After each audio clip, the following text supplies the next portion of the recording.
So, fresh off the win from Jakub Saglam, we talked about that on the channel. Joseph Parker moves on to Kyotaro Fujimoto. Apologies in advance if I mispronounced that name. Kyotaro Fujimoto, that seems to be, where it's at with him. I've had a few messages since the fight's been announced. Who do I think is going to win? How do I see the fight going? What do I think of this guy as an opponent for Joseph Parker? And to be honest with you, my thought process is somewhat mixed as to my thoughts on this fight. Some positives, some negatives. Let me start with the positives. Always good to start on a good note. There are three immediate positives that jump out at me on this fight. The first is, yet again, Team Parker are keeping their man active. And activity is so key in boxing, especially for a young guy making his way up the rankings. So that's a really, really big thing for me. And I believe that this fight, I'll just check the date, bear with me for one moment. Yeah, it's the 1st of August. So realistically, we're only 6 weeks away from fight time already. Parker's going straight from one fight towards the next. And I like that, I like that. He didn't have a particularly hard fight against Saglam, it was only 2 rounds. Why not keep him active, keep him busy, keep moving him forward? So that's part one that I like about this fight. Part two that I like about this fight is the fact that Parker is facing a younger opponent, a guy with desire, The opponent he's going in with in this fight is 28 years old. He's got a winning record, 12 fights, 1 win. He's not a guy at the end of his career, He's not a guy who is potentially coming off a loss or two, and a guy who is, turning up for the payday. I mean, he's in against a young opponent, a guy who most likely has ambitions of going somewhere in the sport himself. Saglam, maybe he's proven at a higher level than Fujimoto, but the truth is, Saglam has never made it as an elite heavyweight, and possibly knew that going into the fight against Joseph Parker in his late 30s. And I think it brings a different mentality when you've got a young guy with ambitions of his own. So I like that. I like the fact that he's active. I like the fact that he's not in against a grandfather. And the third thing I like is, I still think Joseph Parker needs a few more learning fights. And I did say this after the Saglam fight in my post-fight video. Parker's looking really, really good. But there's 1 or 2 areas for development for him, Defensively, I was slightly concerned with his openness to the slow, long overhand right that Saglam was throwing. The head movement needs working, keeping the hands high. The movement, there are several areas. Parker looks really, really good at times, but he has a tendency to move less than he's able to. He has a tendency to jab less than he's able to. And he has a tendency to leave gaps defensively. So I think, and I said this, that a few fights of a similar level to Saglam may not be the worst thing. We must remember he's 23 years old. He's a baby in heavyweight terms. And there is actually no need to rush him.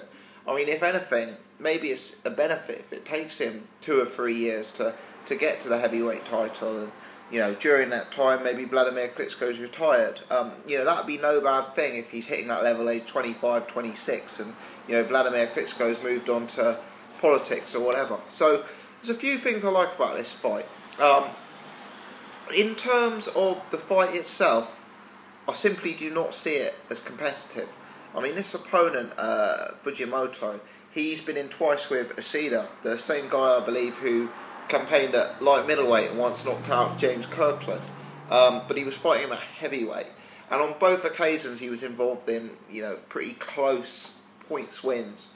In addition to that, we saw him, not going to pretend that I watched the fight, but we know that he got stopped, TKO loss early on in his career, and I'm not going to pretend I've watched this guy's entire back catalogue of fights, but I have watched 1 or 2 clips of him ahead of making this video, and he seems, so limited. I mean, I know he's a kickboxer by trade and by background, and that does potentially show there's a lack of refinement that comes from doing this sport from an early age. For me, he's just so one-paced. Joseph Parker is going to be so much quicker than him in that, so much more technical than him. There's going to be so much more snap to Joseph Parker's work.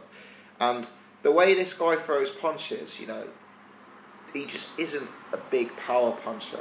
You can just see him, like, his slow sort of jab is not going to affect Joseph Parker the same way that Parker's going to be able to affect him with his combination punching, his punch variety, the snap to his work, the power that comes with it.